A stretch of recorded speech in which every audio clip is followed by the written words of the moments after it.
but we'll get started Okay, for the hearty few. And all those who will be joining us later. Thank you. Glad, if you're gonna be watching this later on or whatever, what you're not aware of is that this is one of the ugliest days that I can remember 4 years of living here. It's raining, it's windy, it's cold, and whatever. And it's not Minnesota. And it's not Minnesota. You don't You don't have to shuffle it. I'm not complaining, I'm explaining, not complaining. I'm gonna cut it out, I think. Rabbi, it reminds me why I don't want to shuffle off to Buffalo anytime soon. No thanks. Really? Oh, is this the book? That's That's the the book. book. Right. I recommended it and have read it and love it. I think it's amazing. And, But you don't have to read it if you don't want to. and it's It's scary. The book club is, It's Go. scary. yes, it is scary. I just, Okay. Yeah, I'll read Okay. it. That's for a different discussion. Different The discussion. relevance of Philip Roth to, The plot against America, right, Yeah. right. not Fort North Complaint, wait, that's a different one. As long as we don't have audio visual aids where, in the temple or okay. Anyway, Report, no, you mean. Yeah. right. So, again, here we go. Okay, Jack's back. So this is the discussion today is part of the year-long Torah project in which we've been involved. Let's say that this is lecture number 2 of a series talking about different approaches to finding meaning and relevance in Torah for us as 21st century Jews. Rabbi Sherman was here and was able to talk about the mystical approach and Kabbalah, etc. My task is to deal with how liberal Jews understand Torah and study Torah and work with Torah and teach Torah. Avi Alpert, whom some of you, as I look at the screen over here, some of you know very well. Avi will be here in 2 weeks to talk about how the more traditional community does the same, reads Torah, teaches Torah, uses Torah as guideline, et cetera, et cetera. I must state to you that it was impossible for me to find an Orthodox rabbi who was willing to participate, not only to come down to Green Valley or to come to our building, but even to do so on Zoom. That's a whole other discussion as to why that wasn't able to work out. And then, of course, the weekend of February 2nd, Dr. Professor Joel Hoffman will be here, and he's going to be talking about various aspects of approach to study and understanding Torah translation and background and things like that. So I'm excited to be one of the participants as well as one of the coordinators of this whole kind of thing. And I enjoyed taking the time over the last 2 weeks or so to make these, what did I say, about 6 pages of notes on which I can work. Not taking anything for granted, although to my great pleasure, I know everyone who's at least at the moment, what do we call it, in real time, sitting here or watching, participating in Zoom, and I know your backgrounds. If there are people who watch on the recording later, may not necessarily know all that. But there are 3. Pardon me if I still having a little lingering cough from all the travel. There are 3 underlying thoughts that I would share. The first is, let me make the kind of the categorical statement or the foundational statement that liberal Jews, and let's say that's Reform, Reconstructionist, renewal, and the liberal wing of the conservative movement. The liberal Jewish community take Torah seriously, but not literally. That's one of the foundational statements, that we take Torah seriously. We don't just pass it off. We include it in our Jewish identities, but we don't necessarily do it literally. Secondly, we approach Torah as an anthology of human experiences and understanding in relating to God. That the whole purpose of the Torah, not only being written, but also of being maintained and given its importance, significance, if not even holiness, is because it's a record of how our people through the generations have tried to understand and relate to God. And the third is that the liberal Jewish community, at least, approaches Torah as with teaching and guidance, but ever-changing, evolving, progressing in ways that are both small and large. So I broke this down into, I think, 4 basic areas, or as we used to say, until they started making fun of me, Roman numerals. But I mean, there's my one pun for the day. Okay. So by Torah, Jewish tradition, there's 2 uses of the word. There's the Torah that we refer to, and that we are in our project for this year, that we are having the scribes write a new Torah. There's the scroll, which contains the 5 books of Moses. And for our purposes, we're going to talk about the Torah, capital T, capital T, right? As opposed to also the way the Jewish tradition talks about Torah in the generic sense. That's all of Jewish learning, all of Jewish scholarship. It's more than just the Holy Scriptures, you know, that English phrase. It's more than just the Old, or what some people will call the First Testament.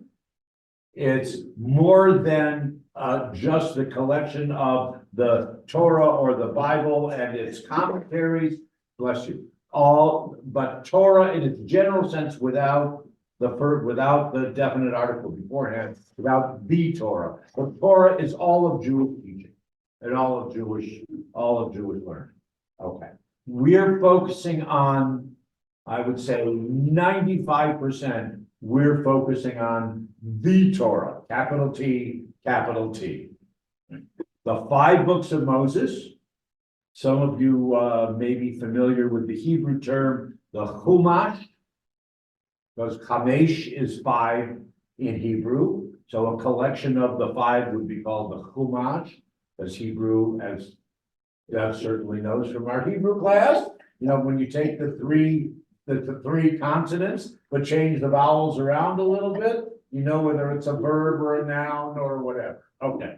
So the 5 books of Moses, Chumash in Hebrew, the Pentateuch, right? And for those who think that it's a Hebrew word and pronounce it Pentateuch, it's not, okay, because it's Greek.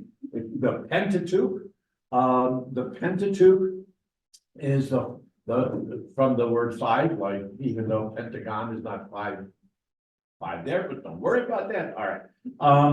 And the English names, Genesis, Exodus, Leviticus, Numbers, Deuteronomy, the English names actually come based on the Greek names of the Bible, which had of the 5 books, which had nothing to do with the Hebrew names of the 5 books, but they're based on the Greek from approximately the 3rd century BCE in the collection that's called the Septuagint.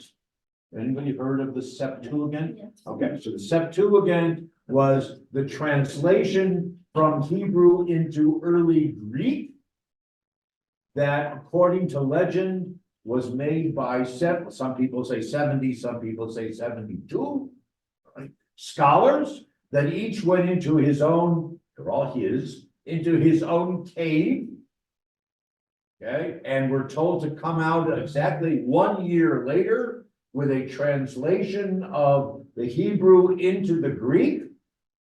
And according to the legend, 1 year later, when the doors were opened, they all came in, all 70 or 72, all came out with exactly word for word, the exact same translation of the Hebrew, and that's why it became the authorized version according to the Roman Caesars. Thus shall it be written, thus shall it be done. The Hebrew 5 books are Bereshit, the word that means creation or the beginning, Shemot, which means names, the book that we started last week, names, because it starts with the names of all the children of Jacob, of Israel. Then Leviticus, has most of the laws about the Levites, whatever. But it's Vayikra in Hebrew, which means he called. It's God called to Moses, because the tradition in Hebrew is that we use the first 1 or 2 words in the book or in the sentence to refer to it. Bamidbar is the 4th in the wilderness. That becomes the narrative of the 40 years of wandering. And then the 5th is called Devarim, which basically means words. That's Deuteronomy, which is a revision or a rewriting or a recapitulation or a second look at all the stories that were contained before. Put together between the Chumash, the 5 books of Moses, and then the Nevi'im of the collection of the prophets, and the Ketuvim are the holy writings. That's Proverbs and Psalms and the scrolls like the Megillah of Esther and Ruth, the story of Ruth, and Echal Lamentations and things like that. That's all in the holy writing. So in Hebrew, the whole Bible is referred to as Tanakh, but we're only basically talking, like I said, 95%. We're talking about just the Torah, the 5 books of Moses, as the central part of our study and concern. Originally, which means we go back to the times of the 2 temples in Jerusalem, the Torah was only read publicly on festivals and on market days. Okay, Monday, Thursday, Shabbat came later. Okay, originally it was only on the 3 pilgrimage festivals. Okay? Passover, Shavuot, and Sukkot.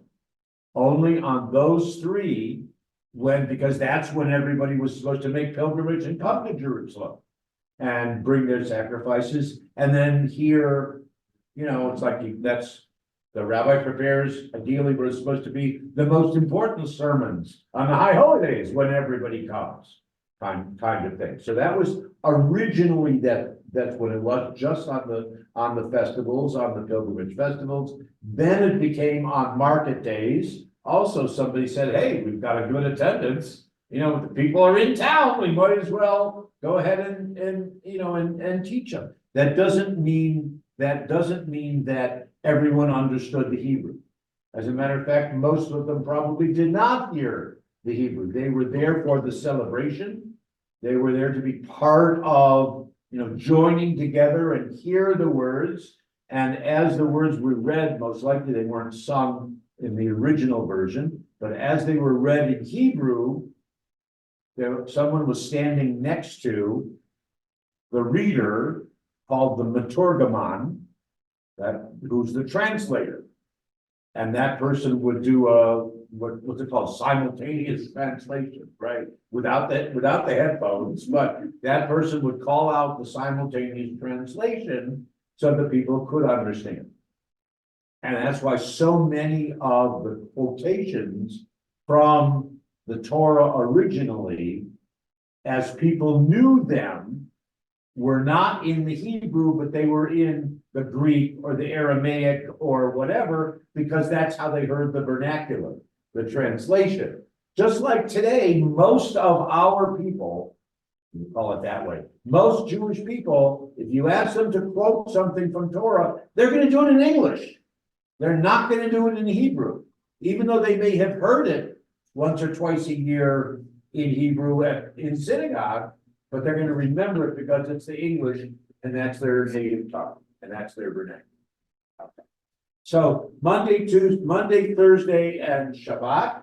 Shabbat, obviously, Monday, Thursday, because they were the market days of reading the Torah. It was divided up into 54 portions, a parsha or a sidra, those two words, depending on, probably it was geographic.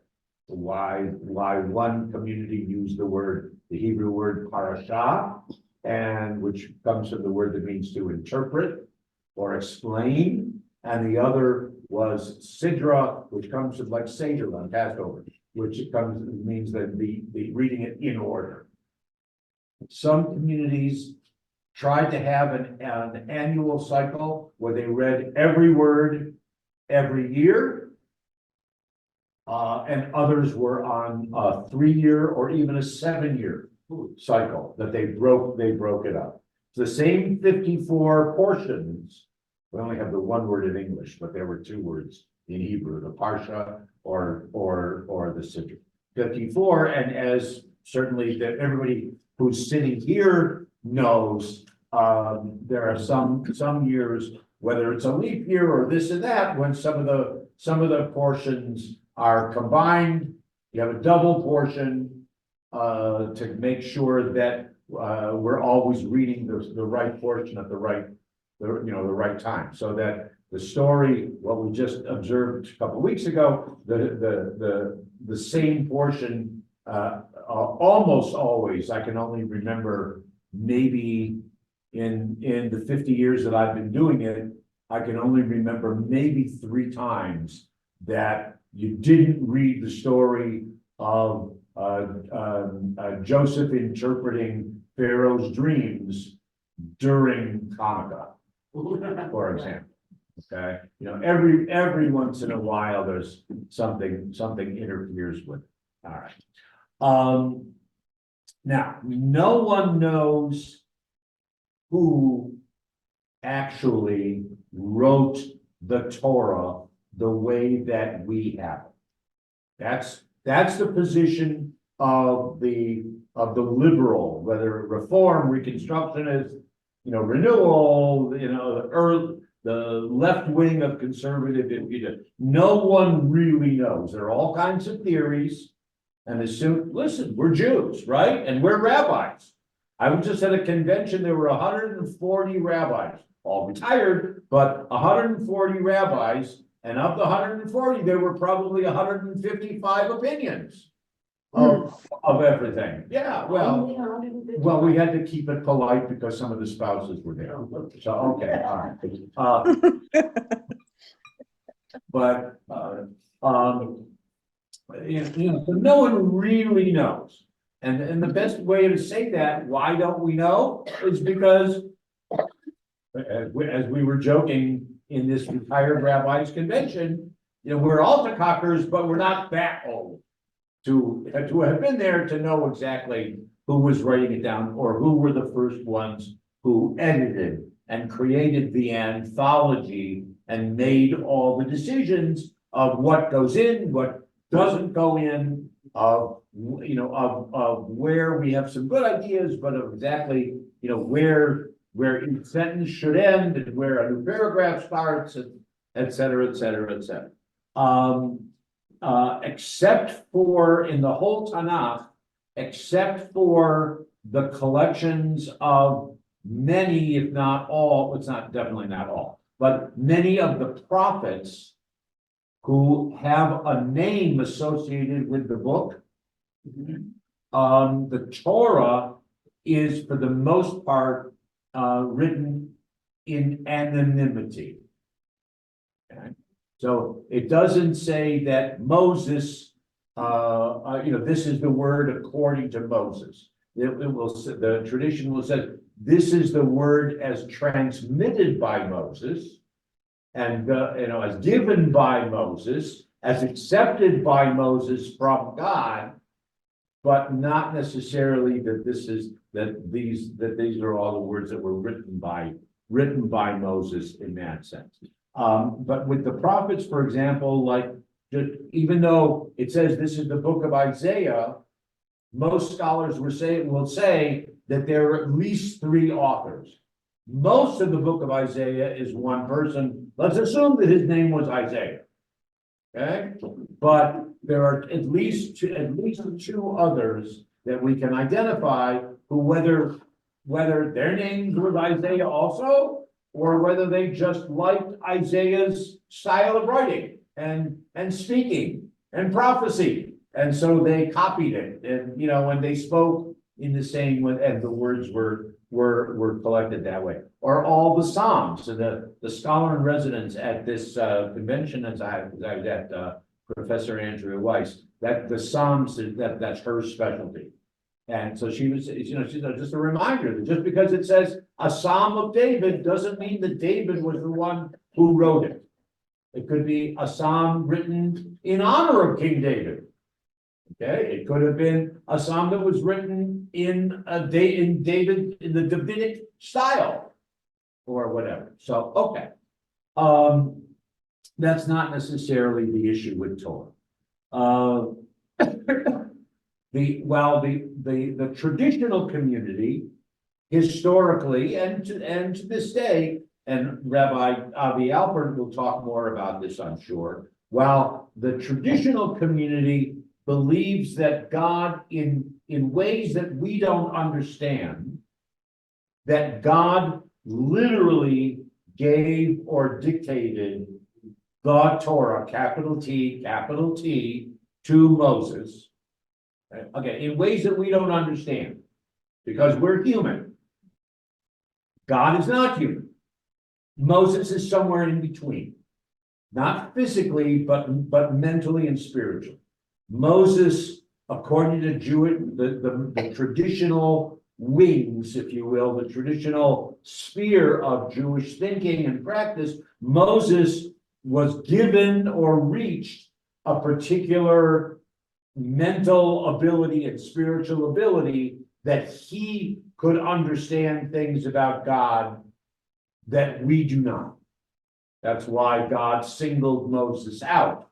Faith is the only one who has a face-to-face or face-to-tush, depending on how you want to interpret that, that particular episode, which is in this week's Torah course. But that distinguishes the Orthodox, the traditional community from the liberal community. Okay. However, the liberal community is not alone in saying, because go back as far as the 11th century. Okay, so we are not 21st century, right? Okay, so 1,000 years ago, Abraham ibn Ezra, classic commentator, insisted that Moses could not have written the entire Torah. Why? Because the last several sentences talk about not only his death, not only that no one knows his burial place to this day, but also Ibn Ezra specifically says, and how could Moses write, quote, no one to this day, and to this day never again has there arisen in Israel a prophet like Moses. Okay? So how could he have written that? Ibn Ezra is accused of heresy by the mainstream community, so he kind of backs off on it in his writing. He backs off on it, and he finishes with a statement. Here's the Hebrew: Hamavin Yavi. Literally, which means those who understand will understand. Okay, it's, it's like, okay, you either get it or you don't get it, but if you get it, don't accuse me of error. But so literally as early as 1,000 years ago, there were those in the mainstream community who questioned whether Moses could have actually written every word of the Torah.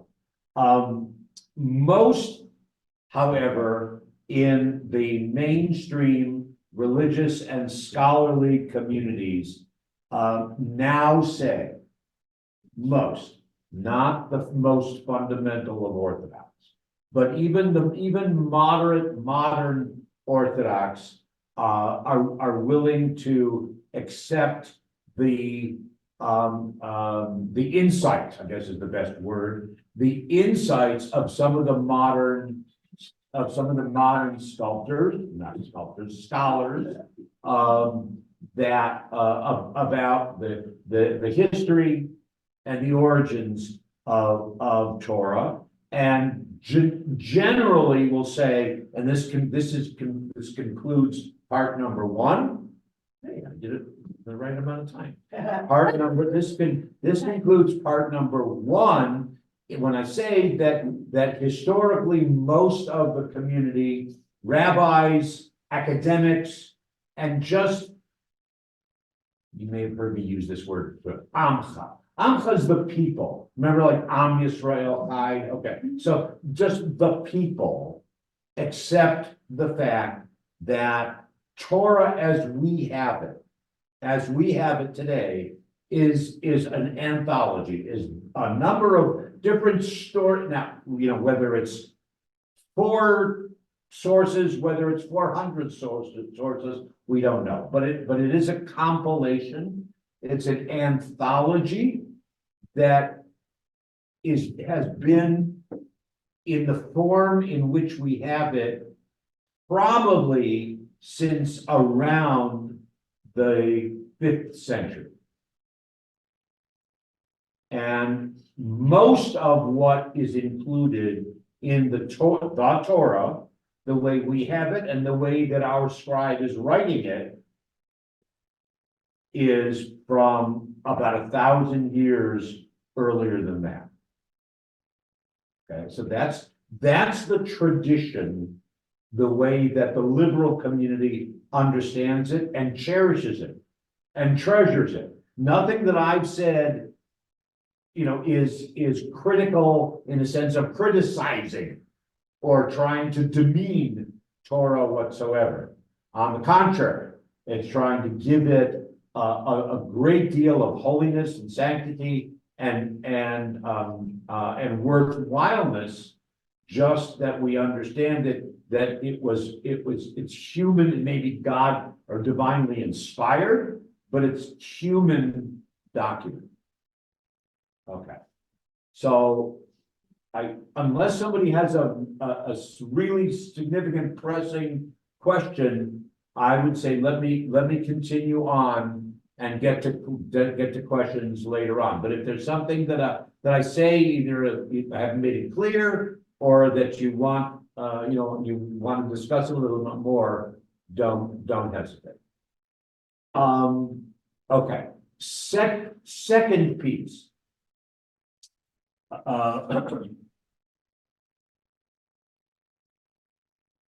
We need to remember that, again, the Torah, the way that we see it in our Holy Ark, the way that we parade around with it, the way that we read from it, or whether we're reading it, whether we're chanting it, whatever, was for a long period of time, was orally handed down, was not written down for whatever reason. Probably because if they had tried to write it down, it wouldn't have been very portable. Right? And since our people were moving around and exiled and whatever, they couldn't put it on a thumb drive. Or anything like that, so, but you did have the professionals, not only the translator, the Maturgaman person that I was talking about before, but you also had what people who we would call them storytellers. And many other cultures, I'm sure that many other cultures also have these professional storytellers. They might, sure, they might have been singing or it may have been the grandmother type.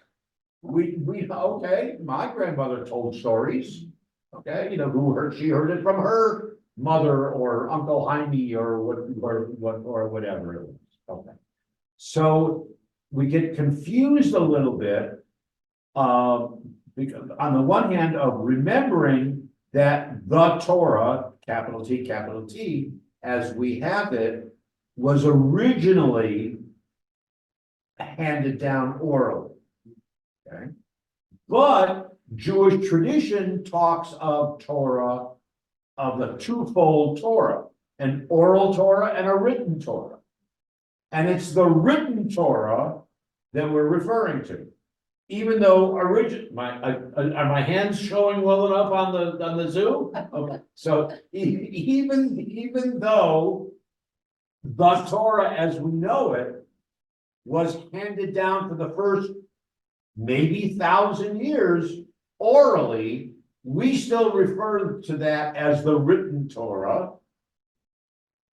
And then the oral Torah is all the commentary, interpretation, legal development that comes afterwards that blends in with the Torah to become Torah without the, right? All of Jewish tradition, literature, the library, if you will. Okay? The written Torah is the Chumash, is the 5 books of Moses that we talked about, wherever the names came from, in whatever language. That's the written Torah. And that's what we have on the scroll in the ark, and that's what we commissioned to be written for us in Jerusalem, and that God willing, in the fall, we'll be able to welcome into our midst as our new Torah. Okay. The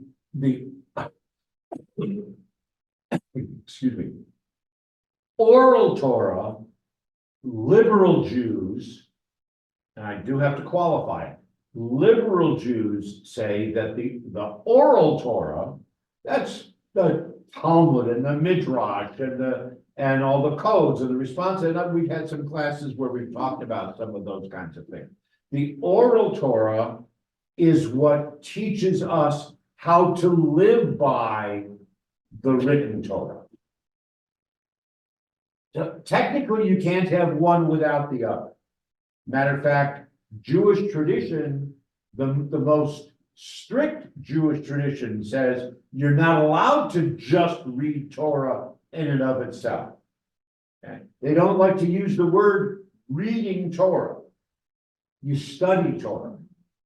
Okay? You live by Torah. You don't just read it.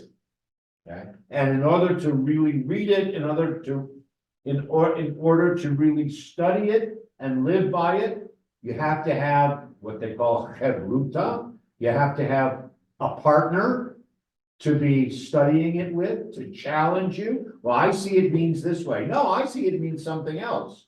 And wait a minute, my rabbi, when I was growing up, told me it meant this. Okay, which are you gonna do? So, the written Torah that was transmitted orally through the generations in an unbroken chain, beginning with Moses, who transmitted it. Moshe Kibel Torah Sinai. This is the phrase from Pirkei Avot, from chapters of Ethics of the Fathers.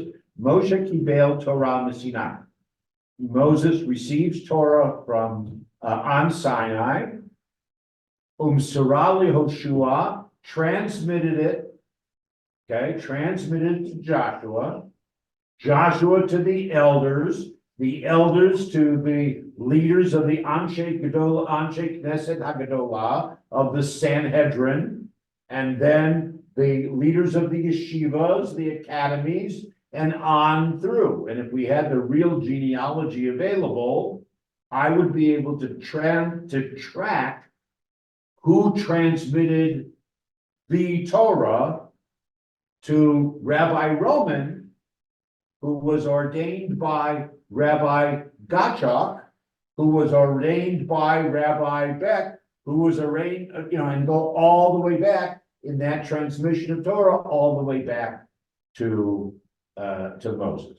That's the legitimacy, if you will,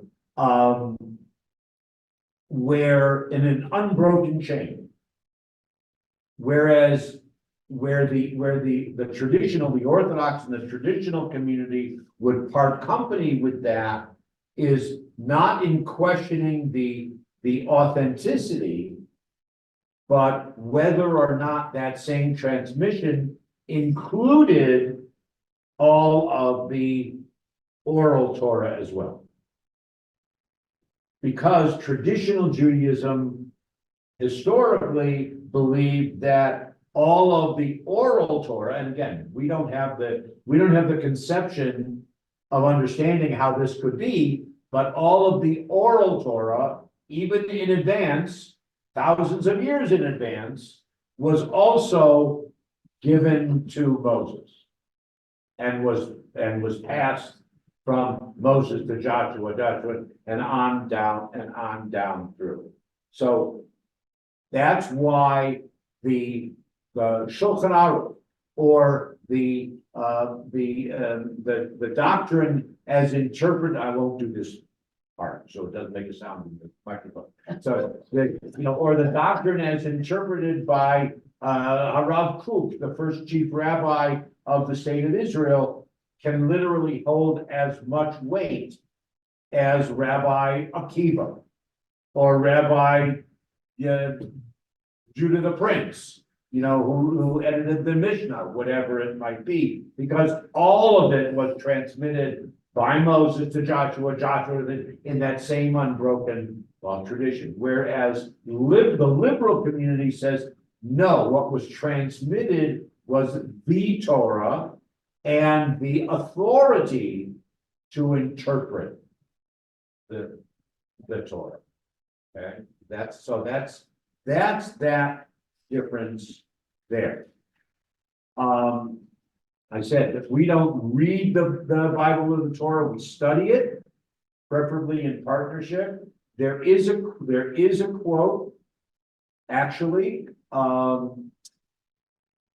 believe it's in the Talmud, in one of the sections of the Talmud that deals with idolatry and lists different categories of idolatry.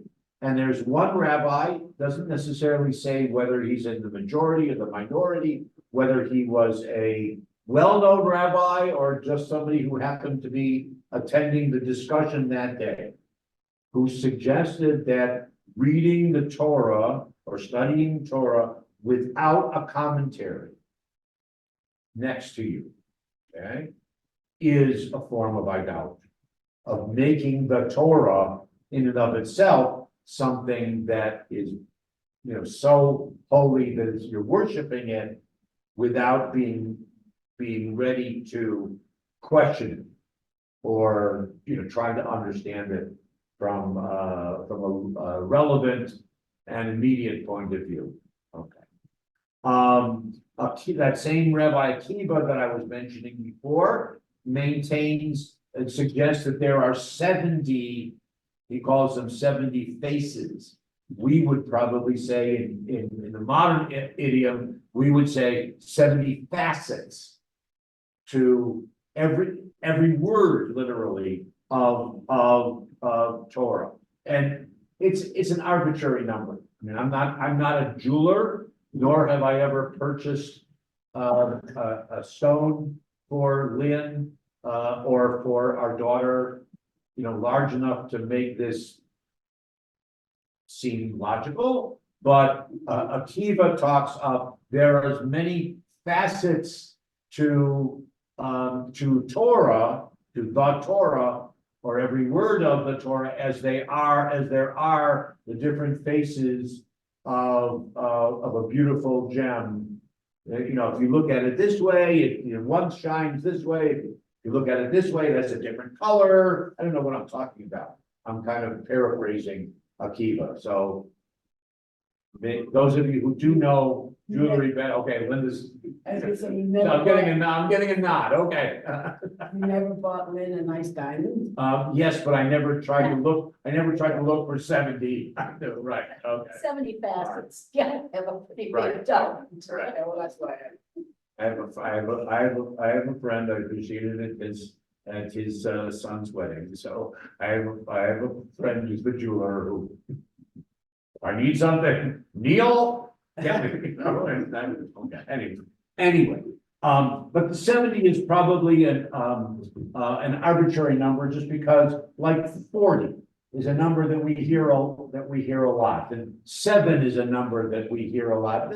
And again, I don't know whether Rabbi did this last week, but I've done something, like gematria, or you can find mystical, things. And the Septuagint we mentioned earlier was the legend is that there were 70 translators or whatever. Yeah, Ricky. What was I gonna say, parts, like the Pashat, Pashat, Venice.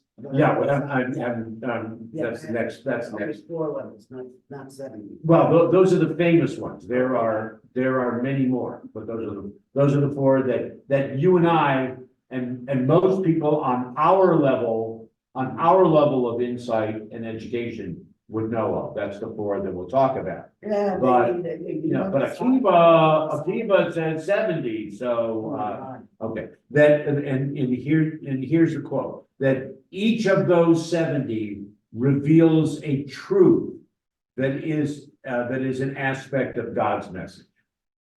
So, you may have heard the phrase, again, you probably don't remember it from Hebrew, but in English, that if you're talking about a text in Hebrew, a text from the Torah, turn it over again and again and again, because there's always something new in the way that you approach it. Not that the text has changed, but we've changed. I mean, I'm a different person than I was 5 years ago or 10 years ago. And when I meet with high school kids, talking about that, it's I'm a totally different person in my understanding of life, in my understanding of God, in my understanding of love, and things that have happened in my life. I lost when my wife gave birth to a child, that made me a different person. When we lost a child to cancer, that made me a different person, et cetera, et cetera, et cetera. Okay, so if it's true for people, how much the more so is it true for the words of Torah? Okay, then. Excuse me. As Ricky was mentioning or leading into it, there's the classic way of recognizing the study of Torah is that there are four levels of looking at every. Okay. If it's sit, tell me say anybody else do. There are 4 levels of understanding, interpreting, learning from, or using and responding to each word in Torah. In Hebrew, it becomes the word paradise or pardes. The pshat, which is the simplest, the literal level of what the word says. Of course, every translation, and this is Joel Hoffman will get into this when he's here in a few weeks. But every translation is in and of itself an interpretation or a commentary, because the word may mean one thing to you, but it means something else to me. Not only because he comes from Minnesota and I come from Michigan, and so they're different, not only in the way that we pronounce it. In New York. And New Yorker, forget the New Yorkers, right? Okay, so so there's the simplest level of what you think the word, of how it speaks to you, of that word or that phrase. Then Then the second is a remez or a hint. The rabbis translate it more as an allegory that might be more of an interpretation or even a parable, Aesop's fables kind of thing. The third is the drash, which is exploring or seeking or delving, or as my professor of Midrash, probing the text. Looking for interpretation for what does it mean for the laws, customs, or more importantly, the values, the Jewish values, rather than just the simple, how do we observe something, but why do we do that? And then sod, which is secret, again, that's what Rabbi probably was talking about a little bit with Kabbalah, is that's the mystical interpretation. Those are the four major ones, but again, with Akiva, who said that there were 70. So, yes, Rabbi brought up that we tend to study in the order that you just read, PRDS. yeah, for the sake of the mnemonic, right? But I mean, that's kind of, he said that the Kabbalists study it from the sod point of view first. Sure, okay, So once you have. from the mystical once you secret, got the secret, and then. then that opens up, Oh, right? Right, Mhm. rather than getting the secret last, Yeah, that's good. okay. But I would close this part of my presentation with a quote that's familiar to almost everybody from Pirkei Avot. Go. Okay. Everything okay? Yeah, that was Joe, or Craig's coming home on Saturday, Oh, great, good, okay.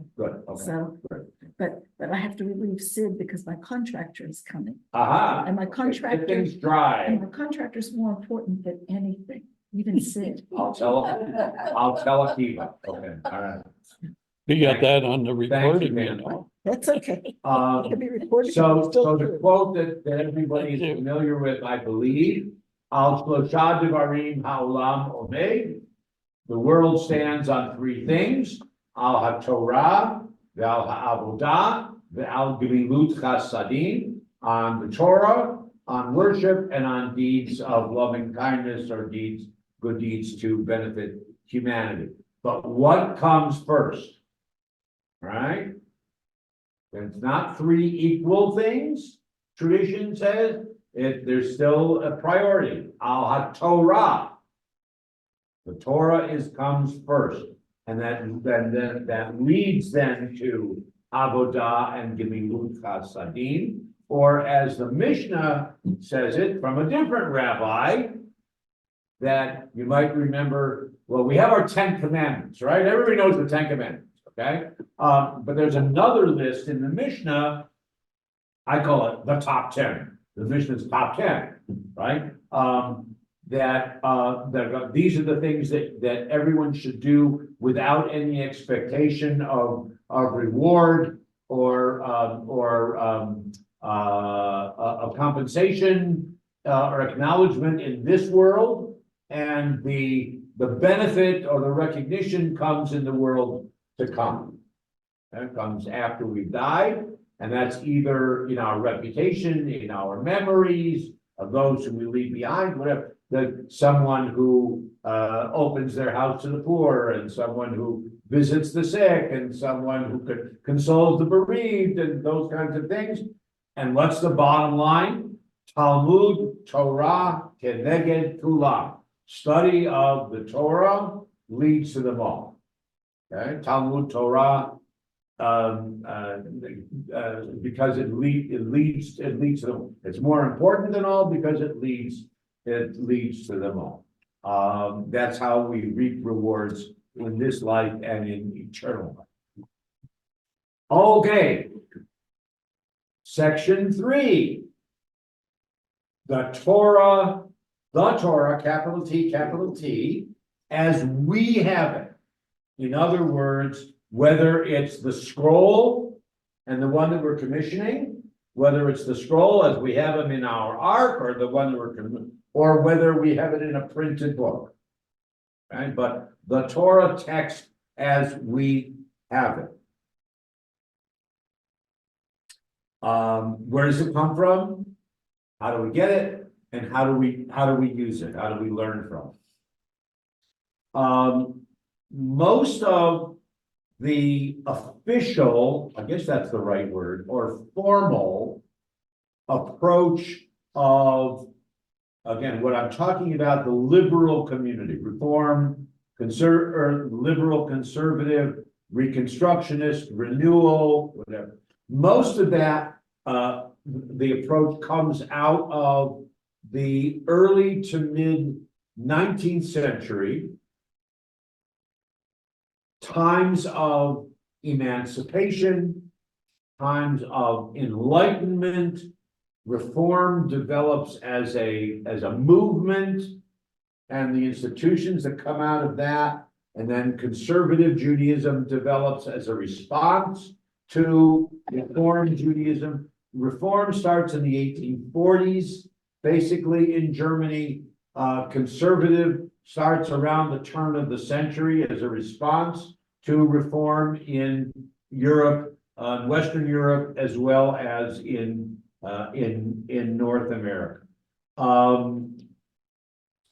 Reform develops primarily addressing issues of Jewish practice, of the authority of not only the rabbi, but of the congregation or of the temple to be able to make decisions about their own religious practice, and whether the Jewish community in Germany observes in the same way that the Jewish community in London, or Great Britain, or it's England then, but and England does, and whether the Jewish community in England, whether their religious practice is the same as it is in Cincinnati, and whether that's the same as it might be in Johannesburg, or so that reform develops trying to answer that question and give authenticity and give official permission to the isolated Jewish communities that their religious practice is just as authentic as what might be anywhere else, as well as this is something that the traditional Orthodox community does not relate to in a public way. There may be private writing and teaching about it, but it's not something that they overly publicize, and that is relations between Jews and non-Jews. Okay, whether it's within the family, whether it's because there's mixed marriage, or whether that's recognizing that we live in a multicultural society now, because the Orthodox community is still primarily encouraging people to live not in the shtetl necessarily in the old sense, but in the sense of, well, you got to live together, the ghetto neighborhood, because you got to be walking distance to the shul and to the school and to the butcher, and whatever. Whereas the liberal communities are recognizing that the Jews are spreading out, and they're not necessarily living where their next door neighbors, or 2 houses down, or 3 houses down, or 5 houses down, are also going to be maybe Jews, maybe even they're all their cousins, and it's so that's all different.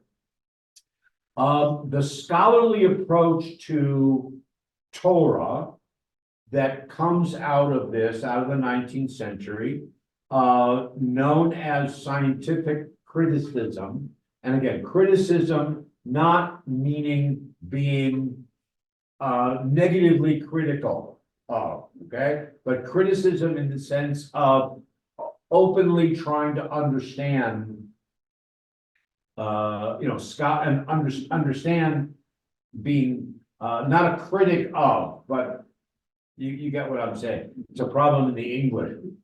Makes much more sense in German, but I'm not gonna deliver this lecture in German. Thank you. All right, okay, all right.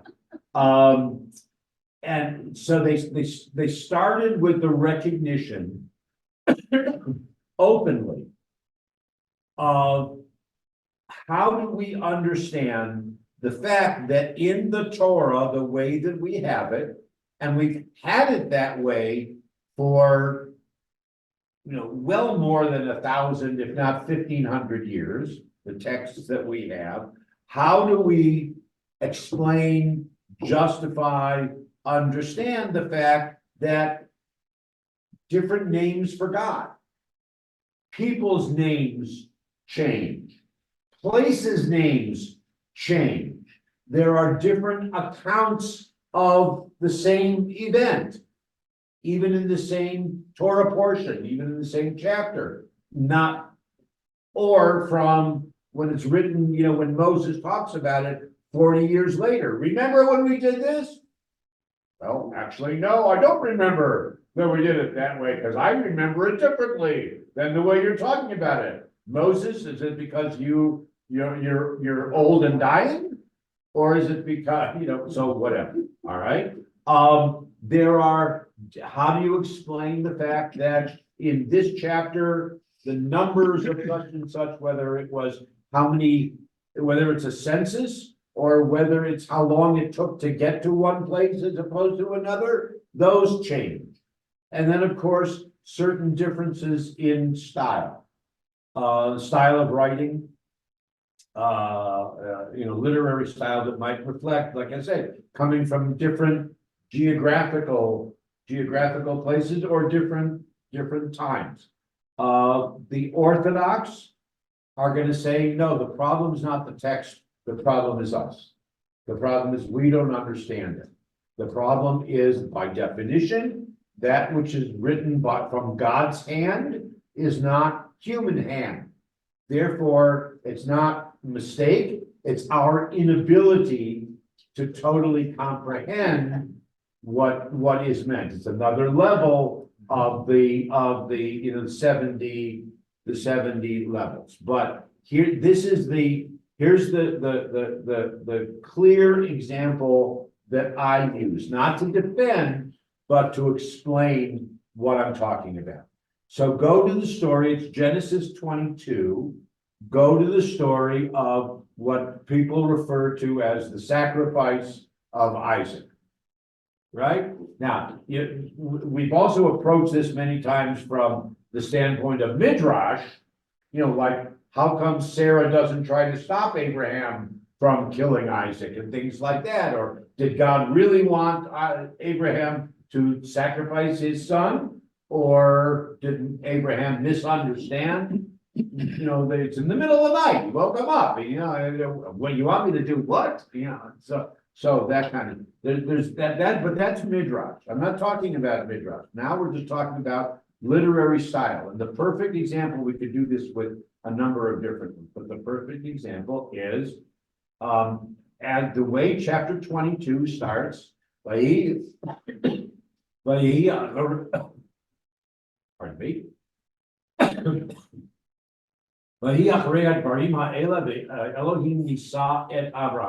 It happened after these things, and we can question what those things were, but after these things, that God Elohim, you remember the word like Eloheinu melech haolam, okay? So God, we translate that as God. Nisa gave this experience or tested Abraham, okay? So who's the subject of the story? God, right? God tested Abraham. And we remember it. God says, take your son, your only son, take him up to the top of the mountain, to a place that I will show you, and either sacrifice him there or show him about sacrificing, whichever way you want to go with the story. But the classical translation is that God says to Abraham, take your son to the top of the mountain and sacrifice him there. And bind him up and sacrifice him. And so the Abraham and Isaac takes 3 of his servants with him and the donkey, and when they go to the base of the mountain, 3 days journey, and he tells the servants to wait here, and the lad and I will go to the top of the mountain, and incidentally, Abraham says, and we will come back down, but that, he may have didn't want to say anything to Isaac, he didn't want to, frighten him or whatever, and on the way up the mountain, Isaac says, Dad, what are we doing? God will provide. God will provide, my son, trust me, and whatever. Get to the top of the mountain. Abraham puts Isaac on the platform, binds him up. It's called the binding of Isaac in the classical Hebrew. All right, and he raises his hand, and what happens? No. What happens? An angel of the Lord. God doesn't say anything. Now the story is an angel of the Lord appears. And Abraham, what are you doing? You don't have to do that. Now I know that you believe in me, et cetera, et cetera, et cetera. Okay. And then what happens after that? So sacrifice the ram instead, and we have a shofar, and and all that. But all of a sudden, the name, not the name, but the reference to the deity, to the divine presence, changed from calling it God to now calling it the Lord. Well, it's Elohim to. To Jehovah, or when we say Adonai, right? Totally different. The grammatical structure totally changed it. Totally. It is so obvious that it's a different writer. It's extremely obvious. In the Hebrew, the English may or may not, demonstrate it, but in the Hebrew, it's 100% clear that when Moses raises his hand with the knife, Abraham. I'm sorry, when Abraham raises his hand with the knife, it's now a different author who we assume did not want child sacrifice. And Exactly. wants to make that point very clear, that that's not what this God concept for the Hebrews, that's not what we want. But what did Okay. the oral Torah say before that other? What does one? What would the oral? Well, it's interesting, What there about are, With before the second. there are some, what they call variant texts. Mhm. Okay, there are some very, very old texts that we have, very, very old texts that we have, but they're not the typical texts that I say we have, but that are in some collections. There's all kinds of rumors about some of them that are in the Vatican, but there are variant texts that do have Abraham actually stabbing, killing Isaac, and that Isaac is then reborn. Yep, exactly. Although we don't hear much of him until he and Ishmael come to bury Abraham. Okay, yeah. Okay, I have a question also, and maybe I misunderstood the words, but when the angel came up, okay, the angel said, well, okay, stop. And then, it was the angel that said, okay, now I understand that you're loyal and all of that. Was that God speaking through the angel, or was it, The angel of the the Lord. angel, or was the angel Well, God? the angel is God's, I don't want to say God. The angel is the mouthpiece or the spokesperson, if you will, of the divine. Okay. Okay, So it sounded but in like the it first was- part of the story, God speaks to Abraham directly. It's the middle of the night, but God said to Abraham. Okay, now at the end of the story, after the main moment of climax, it's the angel of the Lord who speaks to them. Okay, and there's all kinds of interpretation, of the angels are arguing, do we let him do it, do we not let him do it, do we not, and this, and things, that all kinds of literature that's not just modern literature, go to that. So anyway, that's an illustration. That's an example. There are others. Again, we go back to the story. We have two, and some people say we have three stories of creation in the book of Genesis. So which is it? Was Eve created out of Adam's rib? Or were Adam and Eve created boom like that at the same time? Which is it? Both stories are there. One attributed to Elohim, God, and the other attributed to this Adonai, Jehovah, that name or characterization of God. Right. Okay. So the scientific critical approach to looking at the Torah text that way. So it's actually leaving religion out of it, or leaving spirituality out of it. Shouldn't say religion. Spirituality and whatever, leaving it as we understand, leaving it out of it, is called documentary hypothesis. Okay. It comes from Germany in the 19th century. That's the most well-known. There are others, but the most well-known. When I taught in a college level introduction to Old Testament or the Bible as literature or something like that. So this is the one that became on the test. Okay, describe the documentary hypothesis as proposed by, and you got to know their names. Okay, Karl Graf and Julius Wellhausen. They didn't have to do it in German. You can do it in English. Oh. And so they identify at least 4 separate main schools of thought or editorial committees, however you describe them. And they go through, they go through, and I had a professor who, if you ever looked at his copy of the Torah in English or Hebrew, it's underlined in different colors, like one source, the J source was all in one color, highlighted. The E source was all another color, highlighted to the entire book. Most likely the J source came from the Southern Kingdom.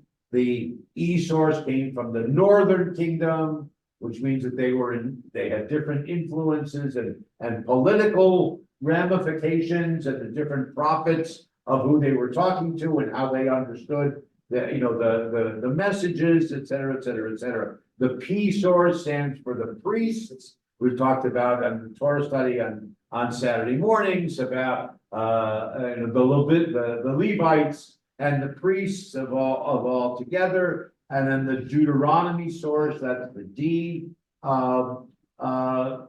We don't know who brought them all together, but certainly around the 5th century BCE is when they're given an official collection. And we're going to have them in this one form, and then especially in at least the first 4, and then King Josiah King Josiah is the one who commissioned, like we commissioned the Torah scroll. King Josiah is the one who commissioned, and the understanding is, or the suggestion is, that what he commissioned is what the Deuteronomist. It almost sounds like it comes from Cats, right? And on Broadway, right? The Deuteronomist, and he's the one who comes up with the status or the canon, the way that we have it. Certainly because of parallel books of literature the understanding from the scientific, again, the scholarly critical understanding is that the Torah in the form that we have it is probably from around 400 BCE. Is that, okay, where is the, what I've only heard in the last 10 years myself personally, the Masoretic text? That's, oh, You're anticipating that, did you look at my notes on the next page? Okay, all right.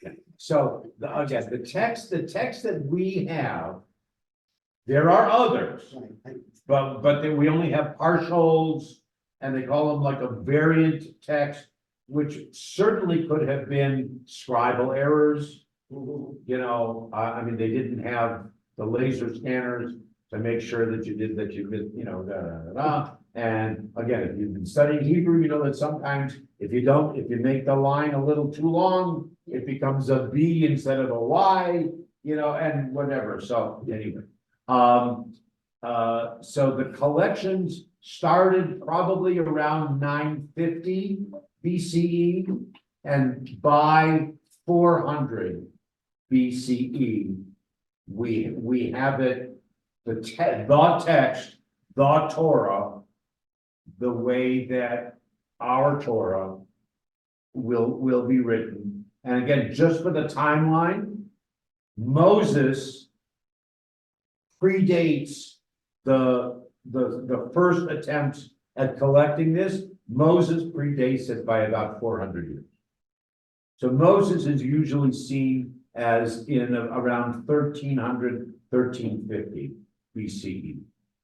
Abraham goes back to about 2000, 2200, but Moses is like 1350 BC. Okay, almost. Are you still with me? All right. Again, most of what we have, most is like 96, 97%. Most of what we have in the Torah is Hebrew, and that Hebrew is relatively similar to the modern Hebrew we speak today. Okay. There are some later words, obviously, and some come from the Greek, some from a combination of Greek and Syriac, some which they call Koine, K-O-I-N-E, and some is Aramaic, which is more a combination of Hebrew and Greek. Aramaic is the street language, the vernacular that Jesus and his followers spoke until they went to Rome. You said that's a combination of Aramaic, Aramaic is Hebrew and Greek? Hebrew, Greek. I never heard that before. Yeah. Oh, new fact. Yeah. Thank you. Yeah. Okay. The oldest existing parchment manuscript of which that scholars have access to. Again, there's a lot of theory and hints here and there, but the oldest parchment manuscript that scholars have access to is from around 900 of the Common Era. Okay, so about 1300 years old now. Okay. Almost all the Torah texts that we use in the world today are based on what Ricky was leading into, they call it the Masoretic text. The Masoretes comes from the Hebrew word Masorah, which basically means tradition, or it's a play on words. Remember I gave you that quote that Moses received the Torah on Sinai and transmitted it to Joshua. And that's the verb, okay? Masor. So Moses Masorad it, okay? Saruha. All right? Around 900 AD of BCE, Which? the Masoretic text, Or or 1300? no, 10th century, yeah. So the Masoretes, And that's just a generic term. Mhm. Call it traditionalists, those who were qualified to work with the text, whether it was copying it scribally, whether it was translating it, whether interpreting it, whatever. But one group specifically, they lived in Tiberias, around the 10th century. Contemporaries of Maimonides, who's buried in Tiberias. And their text or their compilation and their determination of, okay, we're gonna put, we're gonna assume that they didn't write a period, but we're gonna assume that this is the end of this sentence and start the next sentence.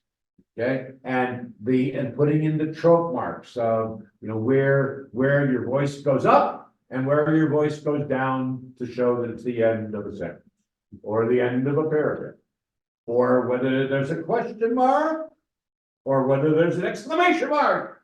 Whatever, all those, they're not written in the Torah, but they're written in the study text that would go along with it, so that you know exactly how to pronounce it, where to put your which vowels to use, where to put your pauses, et cetera, et cetera, et cetera.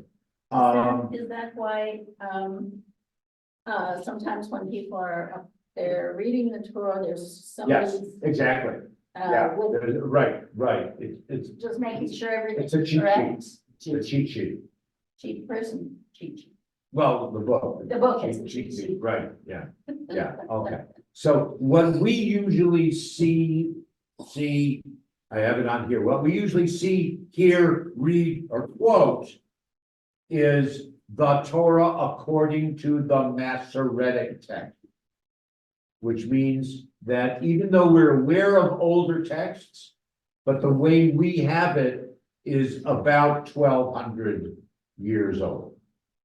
In the version, if you will, the chapter and verse, and the specific portions and all that.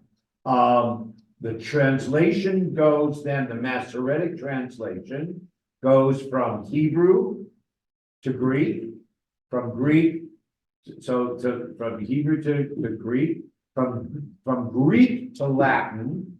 That's the translation that some people know as the Vulgate, okay? Comes from the word vulgar, which doesn't mean dirty, but means ordinary. It's, vernacular, okay? So the Vulgate translation, and then most of the English that our community, the world community, is familiar with is English translation of the Vulgate, not English translation of the Hebrew or the original Hebrew. Okay, nowadays you'll find, starting I would say probably since the mid to late 70s, the Catholic Church uses a translation that's actually of the Hebrew, rather than using the Vulgate or the King James or the what do we call it, the NSV, the New Standard Revised or something like that. Those versions, which were all English translations of the Latin. Okay. Where Michelangelo gets in trouble is Michelangelo, there's the story with the horns on the statue of King David, is because he's using the Vulgate. He's using the Latin translation of Greek, not of the Hebrew. Weren't those rays of? Yeah, exactly. The Hebrew is he was sunburned, and there's rays coming, shining off of his forehead, kind of thing. But the Greek translation turns it into horns. And then the Vulgate, the Latin of the Greek, also picks up on the horns rather than on the sun rays. And that's how we get to all of that difficulty. Oh, I skipped a page. But I have 4 minutes. Last so part number 4, which is simply entitled, Is it true? Is the Torah true? Right? Okay, all right. And I figured I knew I would run out of time. So rather than spending a lot of time, I want to quote a couple quotes from a father-in-law and son, 2 extremely well-known professors of Jewish thinking, Jewish liturgy, Jewish history, literature, whatever. Morris Kurtzer, who was conservative, whose son-in-law was Dr. Larry Hoffman, who is the beloved professor of Jewish liturgy and theology from Hebrew Union College. So the father-in-law, Morris Kurtzer, wrote the book first. Okay, then Larry Hoffman revised it and rewrote it like 25, 30 years later in honor of the father-in-law, right? The more immediate connection for us is that Larry Hoffman's son, so indeed the grandson of Morris Kurtzer, is Joel Hoffman, who's our scholar in residence, coming in a couple of weeks. Okay, isn't that cool? All right. Okay. So I'm quoting Morris Kurtzer as revised by Larry Hoffman. Most liberal Jews look upon the account of miracles in the Torah as inspiring literature rather than actual historical events. We try to We try to draw religious lessons from the text, even the text of an event that may not be literally true. So the medium is a message, if you will, rather than the actual description of the event. Well, is it allegorical? Is it metaphysical? It doesn't matter. It doesn't matter. It's what's the message? Yeah, that's. What does it teach us? What does it inspire us, or what does it prevent us from doing in light of that story? After all, whoever wrote it, according to liberal Jews and documentary hypothesis and science, whatever, it's not like the New York Times or Wall Street Journal or CNN or whatever. It's not eyewitness account.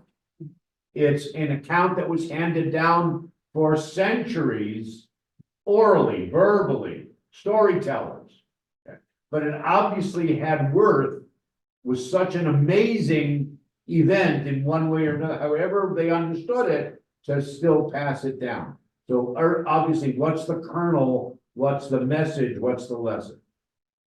Scientific explanations, on the other hand, while interesting, are unproven and in fact superfluous.